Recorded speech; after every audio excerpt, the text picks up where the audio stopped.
मुस्लिम league नून सिंध जे सूबाई सदर N 216 Matiari लाइ उम्मीदवार बशीर मेमण प्रेस क्लब उडेरो लाल में सहाफ़िन सां ॻाल्हाईंदे चयो आहे त असांजे क़ाइद नवाज़ शरीफ़ खे कोटनि मां रिलीफ मिले थो त उहो लाडलो थी वञे थो, पर केतिरनि ई सियासतदाननि खे कोटनि मां रिलीफ मिले थो त उन्हनि लाइ छा चइजे।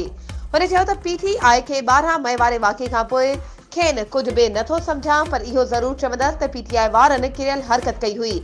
हुन वधीक चयो त मुंहिंजी का बि हैसियत न आहे, जेकॾहिं मुंहिंजो नालो आहे त नून लीग जे करे आहे। हुन वधीक चयो त हिन वक़्तु मटियारी ज़िले में तालीम ऐं सिहत जे हवाले सां का बि सहूलियत मुयसर न आहे। हुन चयो त हितां जे नौजवाननि ऐं नियाणियुनि खे यूनिवर्सिटियुनि, कॉलेजनि ऐं स्कूलनि जी ज़रूरत आहे। हुन मटियारी ज़िले जी आवाम खे अपील कई त 8 फरवरी ते पंहिंजे वोट ज़रिए नून लीग खे कामयाब करे ज़िले खे सालनि खां लुटींदड़नि जो हिसाब कयो वञे।